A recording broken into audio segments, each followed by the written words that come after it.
तो question number 10 देखते हैं। A block of mass small m is kept over another block of mass capital M and the system rests on a horizontal surface. A constant horizontal force F acting on the lower block produces an acceleration F by 2 into small m plus m in the system. The two blocks always move together.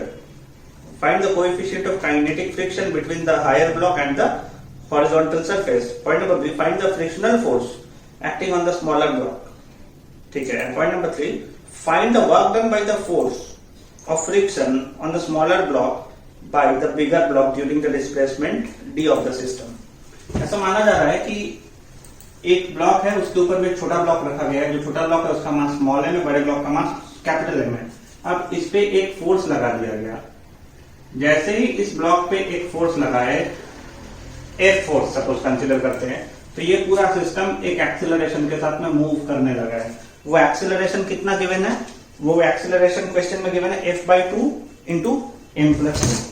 Acceleration is equal to F by 2 into small m plus m. जैसे ही इस नीचे वाले block पे F force लगा है, वैसे ही ये acceleration produce हो गया है और इस एक्सीलरेशन के साथ आगे ये कितना मूव करता है? सपोज मान लेते हैं d डिस्टेंस मूव कर जाता है. तो अभी point number A, point number B और पॉइंट नंबर C को प्रूव करने की कोशिश का वैल्यू फाइंड आउट करने की कोशिश करते हैं.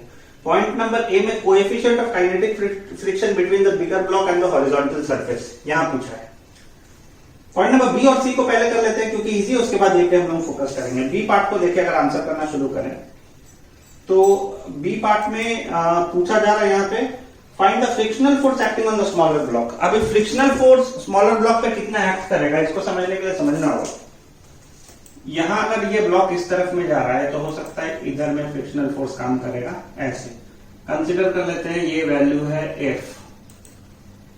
अगर इधर फ्रिक्शनल फोर्स काम कर रहा होगा तो डेफिनेटली इधर भी एक फ्रिक्शनल फोर्स काम कर रहा होगा, एक ऊपर के सरफेस पे और एक नीचे वाले के सरफेस पे. तो अगर F है, सपोज इसको तो F1 ले लेते हैं, तो इधर भी काम करेगा एक फ्रिक्शनल फोर्स F1. एक ऊपर के ब्लॉक पे फ्रिक्शन हो रहा होगा और एक नीचे के ब्लॉक पे हो रहा होगा. ठीक है, friction due to upper block and due to lower block. तो F और F ऐसा काम कर रहा होगा. तो यहां पे पॉइंट नंबर B पे बोला है पहला फ्रिक्शनल फोर्स किस पे जो एक्ट कर रहा होगा स्मॉलर ब्लॉक पे. तो फ्रिक्शनल फोर्स यहां पे कितना है? F1. उसको हम लोग क्या लिख सकते हैं? कितना हो रहा होगा? A एक्सीलरेशन से जा रहा है तो मास इंटू एक्सीलरेशन, मास इंटू एक्सीलरेशन. देयरफॉर F1 को हम लोग लिख सकते हैं, मास तो मास ही रहेगा, इंटू एक्सीलरेशन का वैल्यू है F by 2m plus m. ये हो गया फ्रिक्शनल फोर्स. तो ये हो गया फर्स्ट वाले पार्ट का answer, mf by 2m plus m. अब सी पार्ट देखते हैं. सी पार्ट में क्या क्वेश्चन में पूछ रहा है? सी पार्ट में क्वेश्चन पूछा है find the work done by the force of friction on the smaller block by the bigger block during the displacement of d during a displacement d of the system. तो यहां पे अब क्या पूछा जा रहा है? d अगर कर रहा है तो वर्क कितना हो रहा होगा, वर्क डन कितना हो रहा होगा?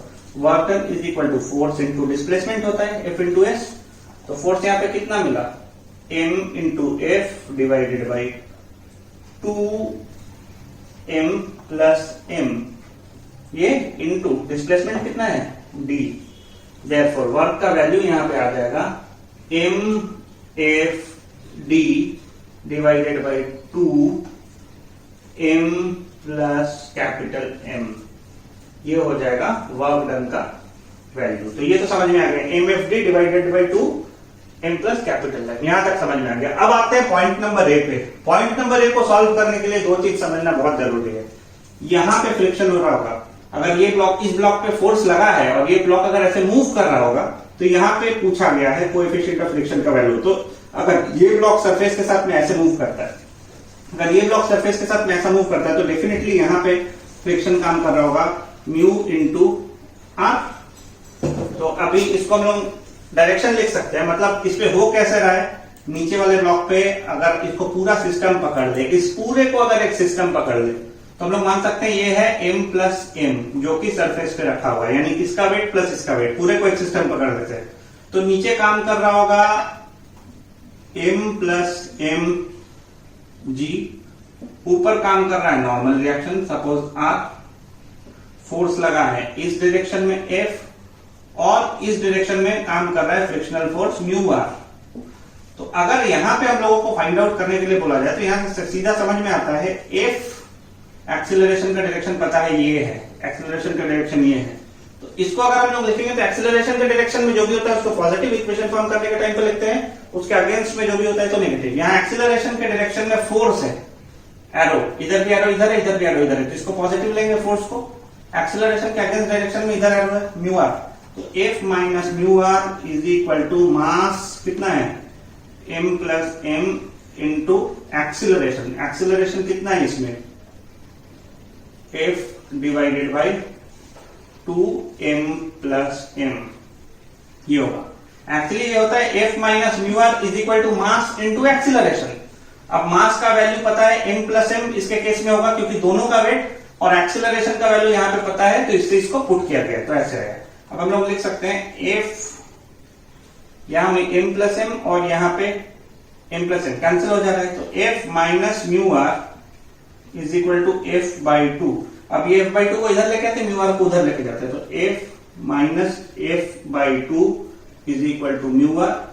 तो F में से हाफ F अगर सब्ट्रैक्ट करेंगे तो क्या बचेगा, हाफ F बचेगा, यानी F by 2 is equal to mu r. Therefore mu is equal to F by 2r, और r कितना होता है यहाँ पे पता है, r का वैल्यू है m। यहां से अगर r का वैल्यू हम लोग निकालते हैं तो कैसे निकालेंगे, r is equal to, r के अपोजिट में इधर क्या काम कर रहा है mu plus M g, m plus small m g, ये होता है r का वैल्यू।